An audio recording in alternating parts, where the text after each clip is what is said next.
everybody, and welcome to today's video. I'm SammyDiamonds, your friendly Age of Empires 2 console player from the UK, bringing you my second video, so thanks so much for tuning in and watching, really appreciate it.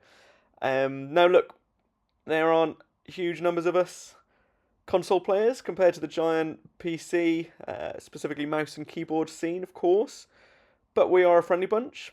Hopefully I'll show that to you.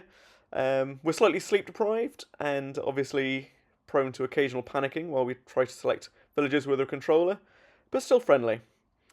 And we're up against CarefulTulip today, playing as the Gurjaras. Oh my god. Alright, CarefulTulip is a very good player, one of the top console players out there actually. You know, you'll probably find him in the top 20 on the ladder, I'd expect, so... yeah, I'm in for a bit of a kicking here, I expect. But hey, it's not the winning that counts. It's the friends you make along the way. It's not about the elo or the emotional damage you suffer trying to make a quick wall on the counter while on a controller. It's the having fun. And yeah, sorry, I'm prone to, when I'm playing, I just feel the need to constantly doing stuff. So especially in early Dark Age, when there's not a huge amount to do, you'll get these moments where I find I just am zooming in and out loads. I'm really sorry. It's something I'm going to work on. As I bring in my sheep, get a couple of them scouting here. Again, you know, compared to the PC scene, this might feel a little bit slow, but, you know, the controller scene, I think actually, you know, you probably lop off a few hundred elo equivalent to bring you back to a more realistic level if you were to compare and contrast people's elos between what they have on controller and what they have on, or what they would have if they were playing on the ranked PC ladder. But you know, the slower pace actually I find personally just really suits me. It's a little bit more chill.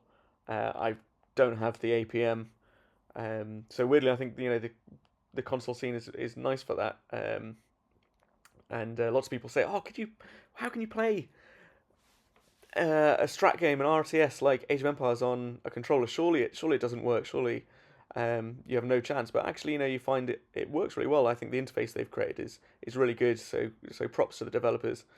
I think they've done a great job of it, and the community that's grown out of it is really fun. So I hope to make you guys proud as I send my first Vil to get one of those cheeky, delicious boar. I love a little hog roast. Run away, oink, oink, oink. So, what am I playing as today? Well, I'm playing as the Way. So they're one of the newer civs that came out in the Three Kingdoms DLC. Obviously, they're not the newest civ anymore, because, of course, since then we've had the latest DLC based on those South American civilizations. So we had the Mapuche, the Tupi, and the Muisca, which of course brought us those goddamn Champy warriors that caused such absolute consternation in the Age of Empires community. Yeah, honestly, that was quite something, wasn't it? For those of you watching who played when that DLC first came out, I don't know about you. Certainly, my experience was being Champy rushed in Dark Age pretty relentlessly every time we got on ranked for a good few weeks until they got nerfed. And now, arguably, you know, the nerfs have gone too far the other way, because those civs were already quite weak in the late game, sorry. And now, you know, it just feels like you'd be hard-pressed to find a situation where you really, really want to be picking one of those civs. Obviously, you could still do the Champy rush, but it's just so much weaker now. I don't think it's as effective. So, yeah, I think there's still a bit of work to do. There's a load of benefits for those new civs. Their architecture, for example, looks great. I personally like the new variety that they're trying to do. But obviously, when you've got a game that's so established and so good at balance as Age of Empires 2 is, it's always going to be hard to get that right. And yeah, we'll just have to see what the devs do in the future as I bring in my second boar. What am I thinking? I'm thinking CarefulTulip is probably going to be sending a big army of archers. I don't, you know, Gurjaras are a camel civ, aren't they? So you'd probably be maybe man at arms. In feudal, Gurjaras are a really strong civ. They get lots of fun little toys like siege elephants instead of siege rams because, apparently normal siege units just weren't terrifying enough already for the Gurjaras back in the medieval ages. Instead of ramming down gates with battering rams, they'd have sent the elephants in. I don't know if that's historically accurate, where the devs got that idea from. But yeah, I mean, I certainly panic when I see a bunch of siege elephants knocking at my door, so let's hope I don't see any of them today. I think probably, given that I'm the way, we should be thinking about feudal, going some early feudal pressure, and also trying to get those early feudal resources ASAP, because I think, one of the great things about the way is once you get into feudal and beyond, every single eco tech that you research gives you a free villager. So you start grabbing things like double bit axe, horse collar, maybe some mining upgrades. I think that would probably be a bit too much of a stretch, especially if CarefulTulip attacks me early.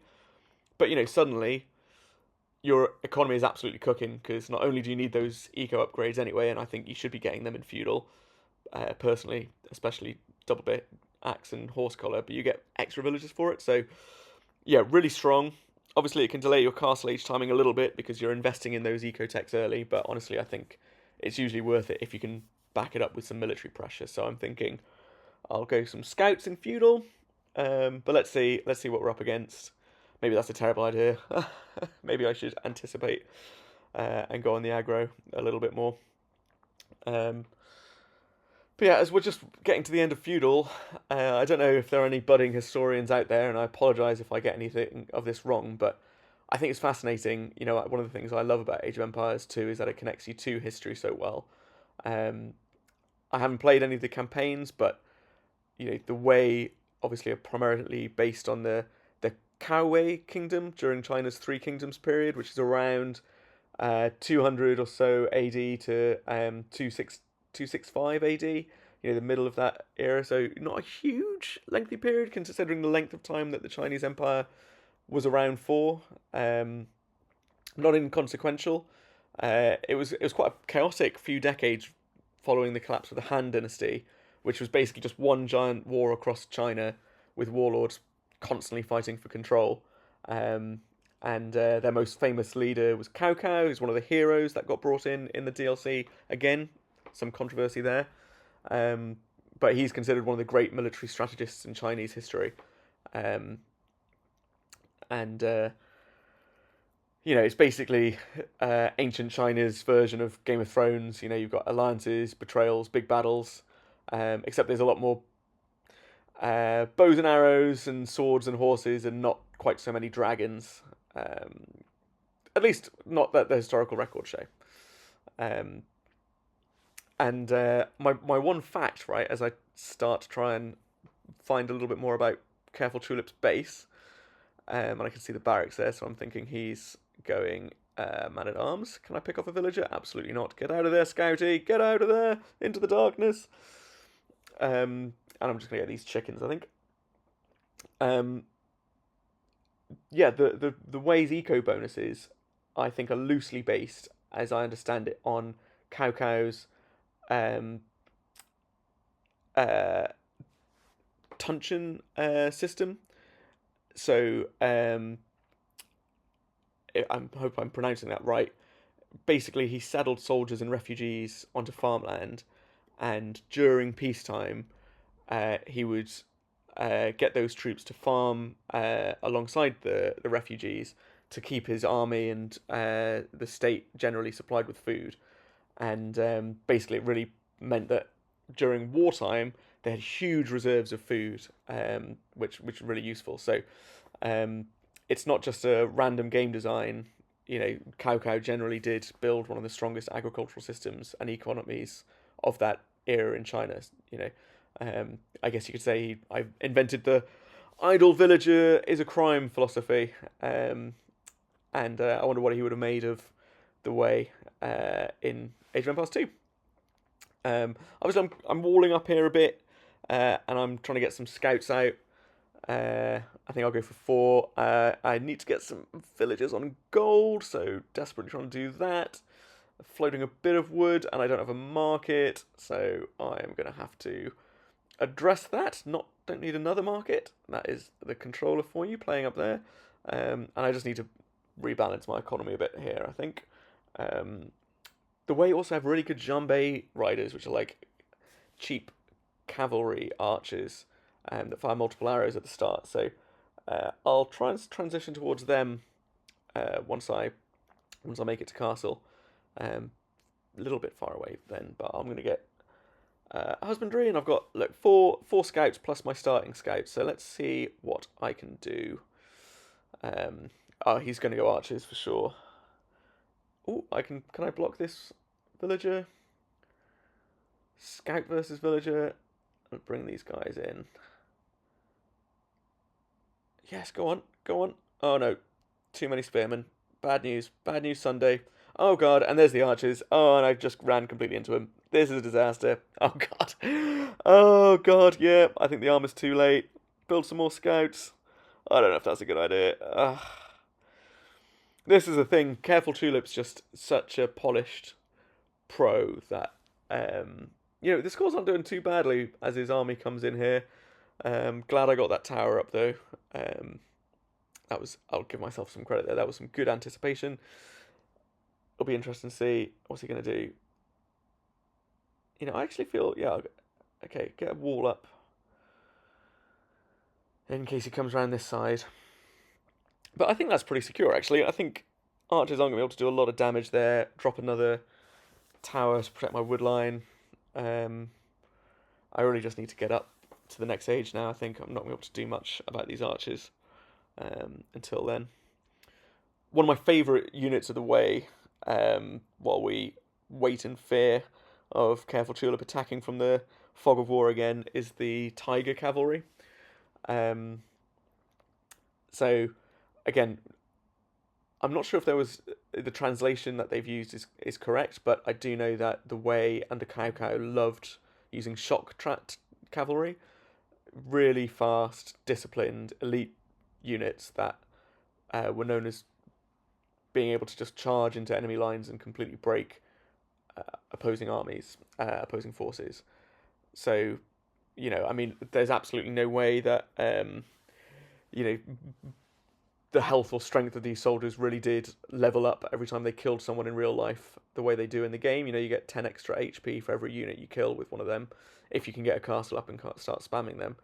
But, my understanding is that is a nod in gameplay to the way veteran elite troops become more dangerous as battles continue. And actually, I think it's interesting that it applies only to the Way, because, one thing that perhaps would be interesting to explore with AOE is that, how do you buff elite troops, almost narrative storytelling that you could get out of protecting a core group of soldiers who are there with you throughout, who survive encounter after encounter, battle after battle, whether it's a little bit more attack strength or something. It might be quite interesting as a general rule across all civs to introduce. Something I've thought about before, but I'm not a game developer, and I don't want to throw ridiculous ideas out there unnecessarily. But we're getting almost close to castle age here, so I'm dropping those archery ranges to try and go for those Janbays, and there is no getting into his base with these 2 scout cavalry, so let's just get them. I've sent them on auto scout, and this guy has immediately run into the bloody houses. Great, typical. He's dead. What a life well lived. But I'm quite impressed by my castle time. CarefulTulip has probably gone big on army then, if his castle time is delayed. So it was after mine, considering I got all those eco upgrades as well. He must have done the same. Or is just, he's walled. I've walled as well. It's pretty even. Yeah. Not sure the move. Maybe I should go skirms, or should I go for a siege workshop potentially? Yeah,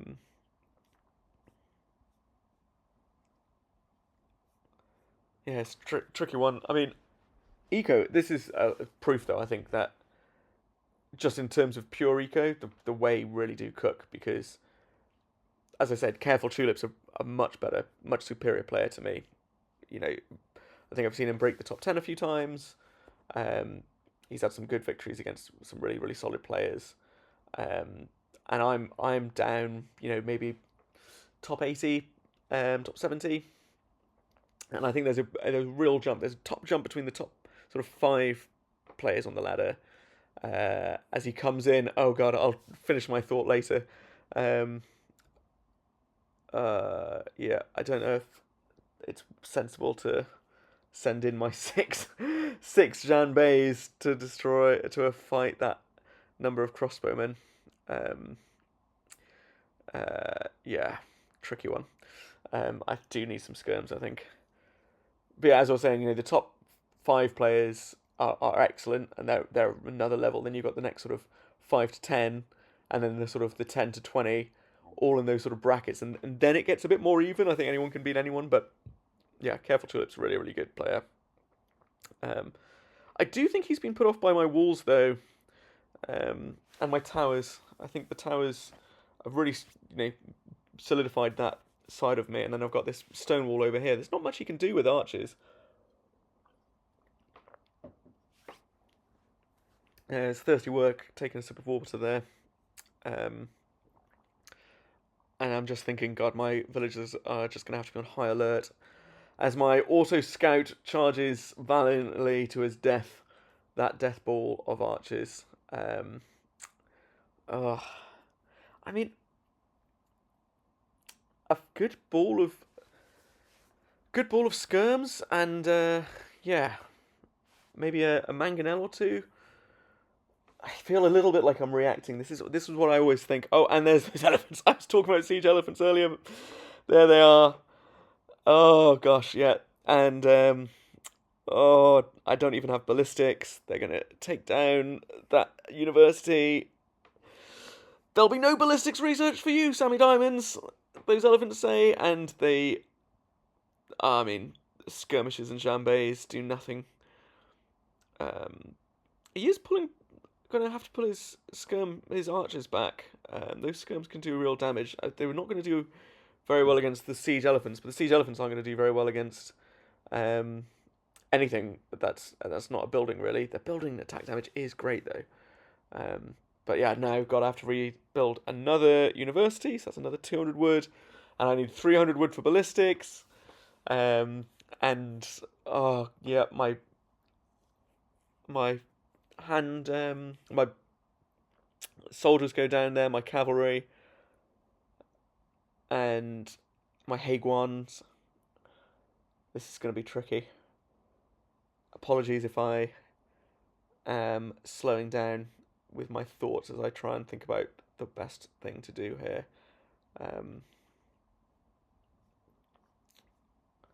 But I mean, look, this is console micro, ladies and gentlemen, at its very peak. We are fighting for our lives with radial menus, and I can feel PC players watching this absolutely foaming at the mouth,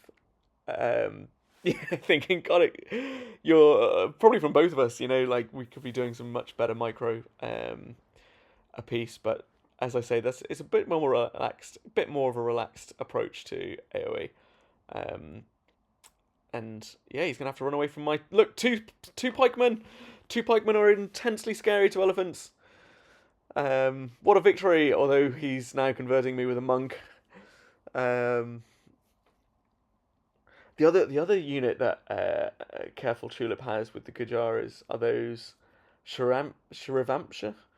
Am I saying that right? Shrivamsha riders that are really good raiding units and also pretty good against skirmishes because they dodge projectiles. It's kind of a weird bonus. They have not got great stats beyond that, but yeah, against skirms they could really clear up. But then I wonder if he's got the eco for them. Because siege elephants also cost food, right? And then he's got a lot of archers that are wood and gold. So yeah, I don't know. It's close as he wipes out my other mounted melee cavalry. Oh, and he's pincered me. Oh gosh. The problem with these things, I find, usually what I'd want to do is just attack patrol these units in towards those archers. But I think if I did that, they'll just stop immediately and start throwing those spears at those elephants, which, yeah, is not going to do very well, and they get cleared up. Yep, great. Um, yeah, this is looking pretty tough for old SammyDiamonds. I feel a little bit like I am trapped in this base. Maybe I should use my resourcing a bit better here. I'm trying to get some Haguans out and thinking maybe I could raid or at least use the melee attack they have to counter those elephants. I've got my mangonels set up to defend. Oh god, here comes the elephants again. Panic! Panic, panic, panic! They've been shooed away by my mangonels there. Very good, very good. Build some more pikemen. Get my skirmisher production going again. My vills are chilling. He hasn't inflicted any knockout eco blow for me, but just feel like maybe also the way my base is facing feels a bit awkward here. And obviously, I don't know what he sees. I think a castle, though. A castle would be good. If I can get one up, that should shut his push down, and then I could get into those delightful tiger cav. Oh, God. And these the Shriders as well. They're going to shred my skirms. Oh, panic, panic, panic. Panic, panic, panic. Oh, God. And they ran straight into those archers as well. Don't know what about this. I don't have enough. Oh, yeah. Should have had more skirms. Should have had more pikes. I think this is it for SammyDiamonds and the way. And CarefulTulip has played very, very well, as expected. He's a very good player. Yeah, my mangonel goes down, and yeah, I'm going to have to tap out. Drop the GG. Well played, CarefulTulip. You are very, very good. That was a bit of a disaster for me, but thank you so much for watching, guys. I'm going to get away from here as quickly as possible. Until next time.